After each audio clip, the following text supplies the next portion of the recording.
வெற்றி பெற வேண்டும் என்று வேண்டிக் கொண்டு பேச இருக்கிற அருமை சகோதரர் பாக்யராஜ் அவர்களே, அருமை தம்பி செல்லுமணி அவர்களே, அருமைக்குரிய ராமநாராயணன் என்ற புகழ்பெற்ற இயக்குனர் தயாரிப்பாளரின் திருமகன் தேனாண்டாள் முரளி அவர்களே, மற்றும் உள்ள பெரியோர்களே, மேடையில் அமர்ந்த நல்லவர்களே, வாழ்த்த வந்திருக்கிற நல்ல உள்ளம் கொண்டவர்களே, மாடன் என்பது குல தெய்வம் அல்லது கிராமத்து காவல் தெய்வம். எல்லைச்சாமி ஒவ்வொரு கிராமத்திலும் உண்டு. எல்லைச்சாமி விழா நடத்துவாங்க பெருசா. அந்த ஒரு விழாவை வைத்து மையமாக கொண்ட ஒரு கதை. நாம் சில துளிகளை பார்த்தோம், சாதத்தின் பருக்கைகளை, சில சாதத்தை நசுக்கி பார்த்தோம், சரியாக வென்றிருந்தது. கிராமத்து மனம் மிக்க படங்கள் மக்கள் வரவேற்கிறார்கள். இது மண்வாசனை மிக்க படம். அது ஒரு திருவிழா, தமிழ் பாரம்பரியம், தமிழக மக்களின் பழமையை மறக்காது இயக்குனர் தங்கபாண்டியன் அவர்கள் மிக அற்புதமாக சொல்லியிருக்கார். பாட்டு இந்த தம்பி இளைஞர் எத்தனை படம் பண்ணார், அவர் பார்த்தா மாடர்னா இருக்கார். மாடர்ன் படம், ஆனா இவர் மாடர்ன் டைரக்டர். இசை நாட்டுப்புற பாட்டு நல்லா பண்ணியிருக்கார். மூணு பாட்டுமே நல்லா அருமையா இருக்கு. கிராமத்து மண் வாசனை இருந்தது. நடித்தவர்களும் எல்லோரும் புதியவர்கள் என்றாலும் இயக்குனர் சிறப்பாக வேலை வாங்கியிருக்கிறார். எல்லாரும் ஹீரோயினுக்கு 2வது படம் என்ஜாய்னு ஒரு படம் முன்ன பண்ணிச்சு. அது நான் கூட இருந்து அந்த படம் முடிக்கிறதுக்கு உதவியா இருந்தேன். அப்போ அந்த பாப்பா தெரியும், நல்ல நடிகை, முன்னுக்கு வர்றதுக்கு நல்ல வாய்ப்பு இருக்கு. தம்பி ஹீரோவா நல்லா இருக்கான். ஒரு வறட்சியான பிரதேசம் தூத்துக்குடி. ஒரு பச்சை பயிர் கூட பார்க்கல நான் படத்துல. ஒரு பயிர் நல்லா வளைஞ்சிருக்கு, பச்சை பச்சைன்னு இருக்கு. அவ்வளோ ஒரு பஞ்சத்தில் அடிப்பட்ட கிராமத்துல போய் எடுத்திருக்காங்க. கதைக்கு சரியான இடம் போல் இருக்கு. அதை விட நம்ம சகோதரர் சொன்னார் 30 நாள்ல படம் முடிக்கிறேன்னு 23 நாள்ல முடிச்சார். தம்பி நீங்க நல்லா இருப்பீங்க, டைரக்டர் நல்லா இருக்கு. ப்ரொடியூசர் மனம் நோவ கூட சார். நம்பி எங்கேயோ கஷ்டப்பட்டு கொண்டாந்து பணத்தை கொட்டுறாங்க சார். ஏதோ ஒரு ஆசையில், ஏதோ ஒரு கற்பனையில் அவங்க கொண்டாக்க படத்தை சில பாவிங்க, சிலர் எல்லாரும் இல்லை, அதாவது ஒரு 60-70% தயாரிப்பாளர் நல்லா இருக்கணும்னு கேமரா முன்னால் நின்று சின்சியரா பண்ணிருக்காங்க. சின்சியரா சிக்கனமா அழகா படம் எடுத்து கொடுக்குறாங்க. ப்ரொடியூசர் நல்லா இருக்காரு, டைரக்டரும் நல்லா இருப்பாரு. அப்படிப்பட்ட டைரக்டர் நல்லா இருப்பாங்க. உங்களுக்கு தெரியுமா, அவர் வரலாற்றில் ராமநாராயணன் என்கிற ஒருவர் மிகப்பெரிய ஒரு பொன்னேட்டில் எழுத்து போயிருக்கார். சிக்கனமா எப்படி படம் எடுக்கிறது. அதாவது சார் ஒரு 5 டீம் ஒர்க் பண்ணும் சார். இந்த ஒரு டீம் ஒரு கதை எழுதும், இங்க ஒரு டீம் ஒரு கதை எழுதும், இங்க ஒரு டீம் கதை எழுதும். ராமநாராயணன் ஒரு படம் எடுத்துக்கிட்டு இருப்பார். இங்க டிஸ்கஷன் ஓடும் அடுத்த படத்துக்கு, இங்க படம் எடுத்துட்டு இருப்பார். 25 நாள் 27 நாள் மேக்சிமம் 30 நாள் சார். 1-2 நாள் கூட தேவையானா பண்ணுவார். இதெல்லாம் கூட 30 நாளுக்குள்ள முடிச்சு அந்த படம் பூரா 70-80 படம் 100 நாள் ஓடி இருக்கு சார். தமிழ் திரையுலகின் வரலாறு. யார் படம் எடுக்க வந்தாலும் ராமநாராயணன் எப்படி படம் எடுத்தாரு என்பதை கேட்டு தெரிந்து கொண்டு அந்த வழியை பின்பற்றினா எல்லாரும் ஜெயிக்கலாம். அத போல இந்த தம்பி 23 நாள்ல படம் எடுத்தாரு. அதுதான் ப்ரொடியூசரும் டைரக்டரும் கணவன் மனைவி மாதிரி. கணவன் சம்பாதிச்சு பணம் கொடுத்தா மனைவி அருமையா சமைச்சு கொடுப்பாங்க போல, ப்ரொடியூசர் பணத்தை எங்க இருந்தோ கொண்டாந்து கொடுத்தா டைரக்டர் அருமையா படம் பிடிச்சு கொடுக்கணும். அதனால ப்ரொடியூசரும் பிழைக்கலாம், டைரக்டரும் நல்லா இருக்கலாம், நிறைய படம் வரும், அவரும் நல்லா இருக்கலாம். சினிமா நல்லா இருக்கும், தொழிலாளர்கள் நல்லா இருப்பாங்க. நான் எனக்கு இந்த பெரிய பெரிய கோடி கோடி வாங்குறாங்களே அந்த நடிகர்களை பற்றியோ டைரக்டர் பற்றியோ நான் கவலைப்படுறது. எளிமையா சின்ன பட ப்ரொடியூசர்கள் நல்லா இருந்தா இந்த சினிமா நல்லா இருக்கும். வருஷத்துக்கு ஒரு 20, 25 இல்லை 30 பெரிய படம் தான் வருது. ஆனா 150 சின்ன படம் வருது. தம்பி செல்வமணி இருக்காரு, தொழிற்சங்க தலைவர், பெப்சி தலைவர். இந்த தொழிலாளர்கள்லாம் எப்படி வேலை பார்க்குறாங்க, யாரால் பிழைக்கிறார்கள் என்பது தம்பிக்கு ரொம்ப நல்லா தெரியும். ஆகவே இந்த படம் எனக்கு ரொம்ப பிடிச்சிருக்கு. நாங்கள் ரொம்ப நாளாகவே ஒரு சிட்டி லவ், ஃபைட்டு, வெஞ்சன்ஸ் அந்த மாதிரி படமே ட்ரெய்லர் பார்த்துட்டு இருந்தோம். ஒரு 6 மாதத்துக்கு அப்புறம் இப்போ ஒரு அருமையான கிராமியம் படத்தை பார்த்தோம்.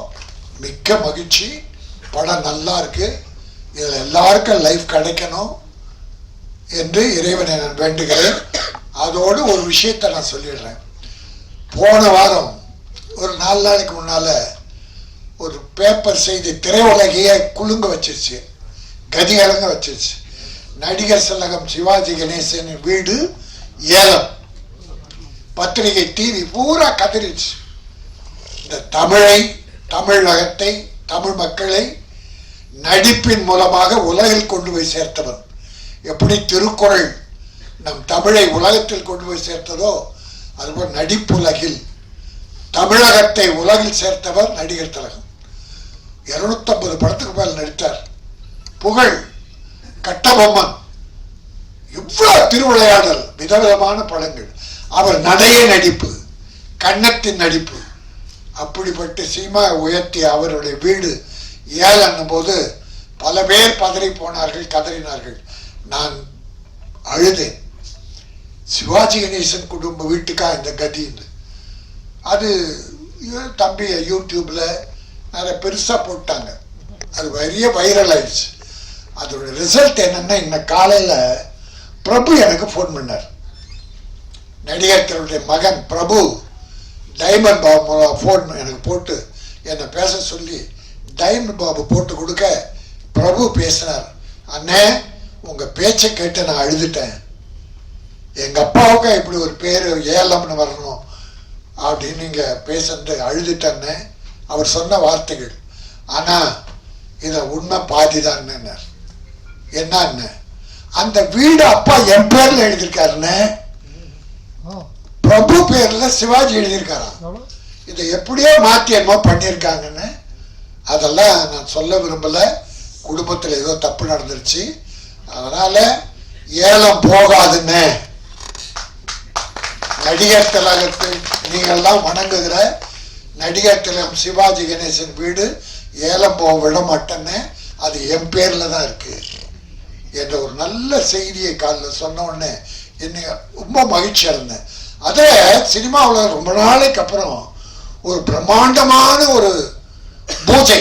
இந்த காலையில் என்னுடைய மைத்தனன் ஐசரி கணேஷ் மூக்குத்தி அம்மன் 2ன்னு ஒரு படத்துடைய பூஜையை அந்த பிரசாத் ஸ்டுடியோவில், அதான் வரலாறு காணலா மிகப்பெரிய அளவில் இதெல்லாம் செல்வமணி எல்லாரும் வந்திருந்தாங்க. அற்புதமாக நடந்தது.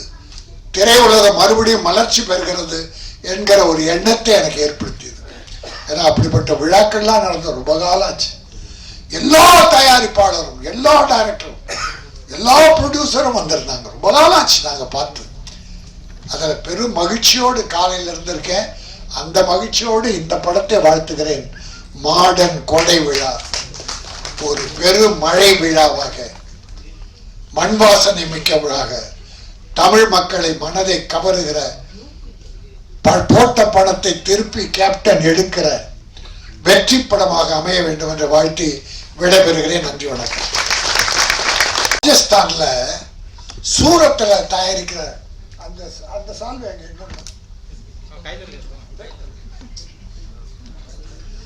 இது ராஜஸ்தான்ல சூரத்தில் தயாரிக்கிறது. ஒரு முகம் கூட தொடங்க முடியாது அப்படி. ஆனா ரொட்டேஷன்ல வரும். ஒரு 5 விழாவில் திருப்பி போட்டுக்கலாம். நான் இதை ஒரு வேண்டுகோளா வைக்காதீங்க. ராஜஸ்தான் நம்ம நாட்டில் தான், இந்தியா தான், நம்ம சகோதரர்கள் தான். ஆனா தமிழ்நாட்டில் திருப்பூர், கோயம்புத்தூர், ஈரோடு, செங்கல்பட்டு, அரக்கோணம், நம்ம நெசவாளி இருக்கான்ல சகோதரன், அவன் தயாரிக்கிற இந்த துண்டை போடணுமா, நம்ம குடும்பத்தை வாழ வைக்கணுமா, தொழிலாளியை காப்பாற்றணுமா? இப்போ என் தமிழ் படம் எடுக்கணும்னா நான் போராடுறேன். தமிழ் தொழிலாளியை வச்சுதான் எடுக்கணும். இங்க தொழிலாளி தமிழனா, இங்க வேற மாநிலத்தில் பற்றாக்குறை ஏற்பட்டால் பத்தல, என் தமிழ் தொழிலாளி பத்தல, என் தமிழ் நெசவாளி துணி பத்தலைன்னா அடுத்த மாநிலம், நம்ம மாநிலம் தான். அதெல்லாம் நான் வேறுபாடு காணல. அப்படிப்பட்ட யூஸ் பண்ணாம தவிர தமிழுக்கு முதலிடம், அப்புறம் தான் ஆங்கிலம், அதுக்கப்புறம் இன்னொன்று இப்ப தகராறு, பெரிய தகராறு நடந்துகிட்டு இருக்கு. தமிழ் அடுத்த ஆங்கிலம், அடுத்தது அவங்க விருப்பப்படி படிக்கணும். அதனால முதல்ல கைத்தறி தமிழ்நாட்டில், அப்புறம் தேவைப்பட்டா முரளிக்கு மட்டும் இதை போடுறேன். ஒரு வேண்டுகோளை வச்சு என் தம்பி முரளி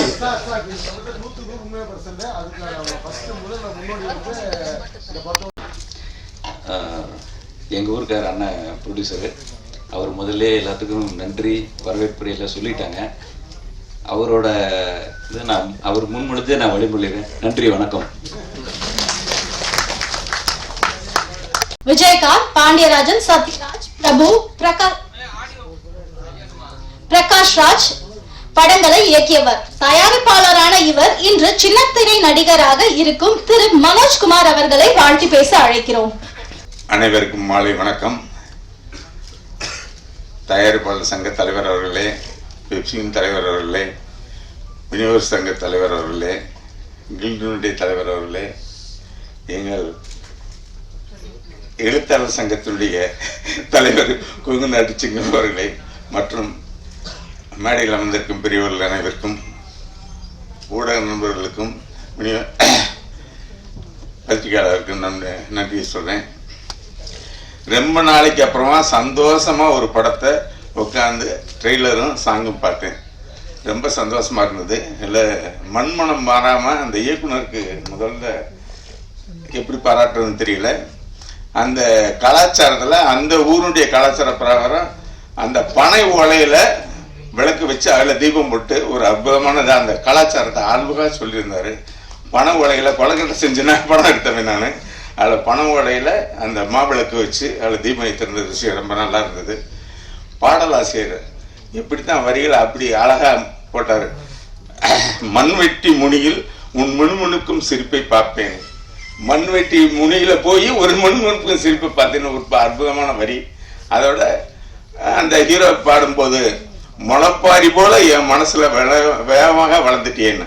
ஒரு காதல் எவ்வளவு வேகமா வளருங்கிறது முளைப்பாறை இருட்டுக்குள்ள வச்சுதான், இருட்டு அறையில வச்சு போடுவாங்க, அது வேகமா வளர்த்துறதுக்காக அந்த வரிகள் அற்புதமான வரிகள். முளைப்பாரி போல என் மனதில் வேகமாக வளர்ந்தேயே.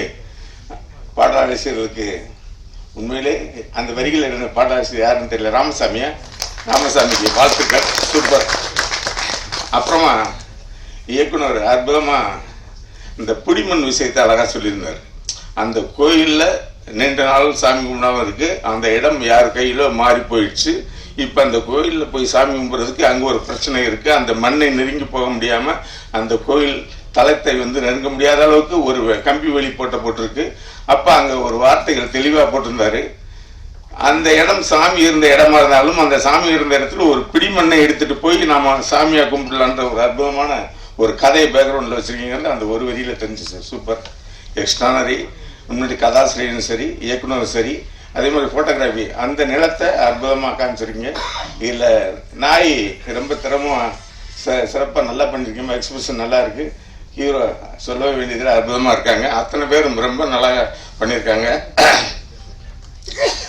என்ன ரொம்ப ஒரு நல்ல விஷயம் நடந்திருக்குன்னா, சினிமாவில் இன்னைக்கு படம் எடுத்தா ரிலீஸ் பண்றதுல மிகப்பெரிய சிரமம் இருக்கு. சின்ன சின்ன படங்கள் எடுத்தா அதுக்கு படம் எடுத்து நீங்க யாரும் சிரமப்பட வேணாம், நான் ரிலீஸ் பண்ணிருந்தேன்னு எங்களுடைய தென்னிந்திய திரைப்பட தயாரிப்பாளர் சங்கத்தினுடைய தலைவர் ராமசாமி அவர்கள், தமிழ் திரைப்பட தயாரிப்பாளர் சங்க தலைவர், தமிழ் திரைப்பட தயாரிப்பாளர் சங்க தலைவர் ராமசாமி அவர்கள் இருந்து முன்னெடுத்து செஞ்சது. மற்ற ப்ரொடியூசர் எல்லாமே படம் எடுத்துட்டு நேரம் அவர்கிட்ட வந்து கொடுத்துருவாங்க. வருஷத்துக்கு 150 படத்தை அவர் ரிலீஸ் பண்ணலாம். அந்த இது நல்லபடியா நடக்கும், சிறப்பா இருக்கு.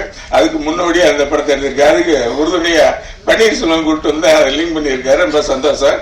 அதனால இனி படங்கள் ரிலீஸ் பண்றதுல எந்த பிரச்சனையும் இருக்காது. மற்றபடி இது சுடலை மாடன் என்ற மாடனை மட்டும் வச்சுட்டாங்க. சுடலை மாடன் சாமியினுடைய பேர் சுடலை மாடன். அது மாடன் மட்டும் வச்சிருக்கலாம், சுடலை மாடனே வச்சிருக்கலாம்.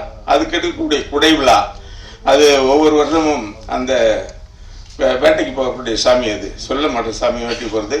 என்னுடைய ஹஸ்பண்ட் கணேஷ்ராஜுங்கிறவர் இந்த மாதிரி ஒரு படத்தை சின்னத்தாயின் படத்தை எடுத்தார். அதில் வந்து உள்ள கோட்டையை விட்டு வேட்டைக்கு போகும் சொல்ல மாட்டேன் சாமின்னு அந்த மாதிரி ஒரு சூழ்நிலை. அந்த படம் மிகப்பெரிய வெற்றி அடைஞ்சது. அதே போல சுடலை மாடன் கொடை விழா மிகப்பெரிய வெற்றி அடைய வாழ்த்துகிறேன். நன்றி, வணக்கம். தேர்வு செய்யப்பட்டவர் நான் கடவுள் படத்தில் இயக்குனர் பாலா அவர்களால் நடிகராக்கப்பட்டவர். இன்று தயாரிப்பாளர் சங்க செயற்குழு உறுப்பினராக இருக்கும் திரு அழகன் தமிழ்மணி அவர்களை வாழ்த்தி பேச அழைக்கிறோம். என் அருமை சகோதர சகோதரிகளே, தோழர் தோழிகளே, உங்கள் அனைவருக்கும் என் மாலை வணக்கம். நேரமின்மை காரணமாக சிறு முடிச்சுக்கிறேன்.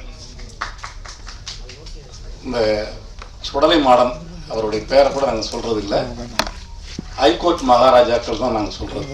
ஏன்னா எல்லாருமே சொல்றது நெல்லை மாவட்டம் தூத்துக்குடி மாவட்டம் பிரிஞ்சிருக்காங்க. அவங்களுடைய குலதெய்வம் காவல் தெய்வம் இந்த ஹைகோர்ட் மகாராஜா. இந்த ஹைகோர்ட் மகாராஜா கோயில் வந்து ஆறுமுகமங்கலம்னு சொல்லி திருச்செந்தூர் பக்கத்தில் 30 கிலோமீட்டர் இருக்கு.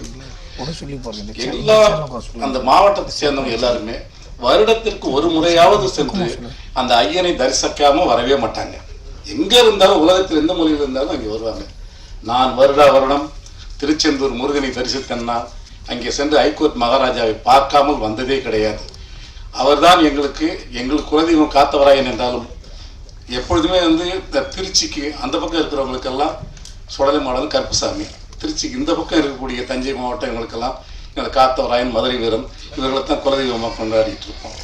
ஆனால் நான் கிட்டத்தட்ட வந்து 40 வருடமாக வருடம் சென்று அந்த ஆறுமுகமங்கலத்தில் இருக்கின்ற ஐயா ஹைகோர்ட் மகாராஜாக்களை என்ன பார்த்துட்டு வரேன். ஏன்னா அவர் வந்து தன்னுடைய நம்பினவனுக்காக வந்து ஹைகோர்ட்ல வந்து சாட்சி சொன்னவர்.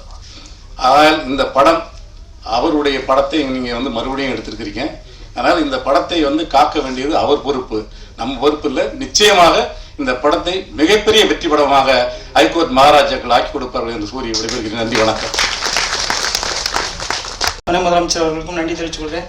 இந்த படம் தென் தமிழகத்தில் கொண்டாடக்கூடிய படமாக இருக்கும். ஏன்னா இதுவரை இப்படி ஒரு சுடலமாட கதை, ஏன்னா நாங்கள் எல்லாருமே தென் தமிழகத்தில் பார்த்தீங்கன்னா அனைத்து ஒரு குடும்பம்னா கண்டிப்பாக ஒருத்தருக்காது அந்த சாமியோட பேர் இருக்கும். இப்போ ஐயா ஒருத்தவங்க சொன்னாங்க, எனக்கும் ஆறுமங்கலம் சொல்ற பேர் தான் சின்னத்துறங்கது.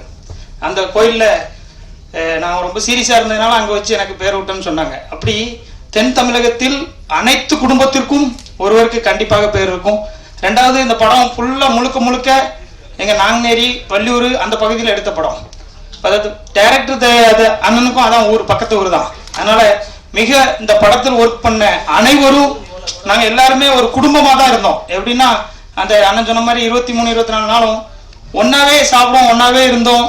அந்த இங்க இருந்தவங்க எல்லாம் அங்கே வந்துட்டு எங்களுக்கு போனவங்க ரொம்ப மனசு கஷ்டம். அதே மாதிரி தம்பி ஹீரோ தம்பியை பார்த்தோன்னா அப்படியே ஒரு எளிமைன்னா அப்படி ஒரு உண்மையிலே சொல்ல போனா நம்ம கூட பிறந்த தம்பி மாதிரி அவ்வளோ ஒரு எளிமையா இயல்பாவே அண்ணன் அப்படி ஒரு பழகக்கூடிய தம்பி. அப்புறம் அவங்க புடிசரன்னு பார்த்தாலும் எப்பவுமே அந்த அக்கா அவங்க எல்லாருமே எங்க குடும்பத்துல ஒருத்தங்க அப்படி வந்திருந்த மாதிரி அவ்வளோ ஒரு ஃபீலு. மற்றபடி இந்த படத்துல ஒர்க் பண்ண அனைவருக்கும், அதே மாதிரி இந்த படம் வந்து தென் தமிழகத்துல அதிகமான திரையரங்களை நம்ம வெளியிடுற ஐயா உடனும் நாங்களும் அங்கெல்லாம் பேசியிருக்கோம், உங்களை தேட்டர்களில் சொல்லியிருக்கோம். அந்த மாதிரி ஃபுல்லா எல்லா டிக்கெட்டும் ஃபுல் பண்ற மாதிரி நாங்கள் ஏற்பாடு பண்ணுவோம், நாங்கள் சொல்லியிருக்கோம், எங்க பகுதியிலலாம் சொல்லியிருக்கோம். அதனால ஐயாவுக்கும் ஒரு கனிவான வேண்டுகோளா வச்சுக்கிறேன். கண்டிப்பாக இந்த படம் மிகப்பெரிய வெற்றி பெறும். நன்றி, வணக்கம். வாய்ப்பளித்த அனைவருக்கும் நன்றி.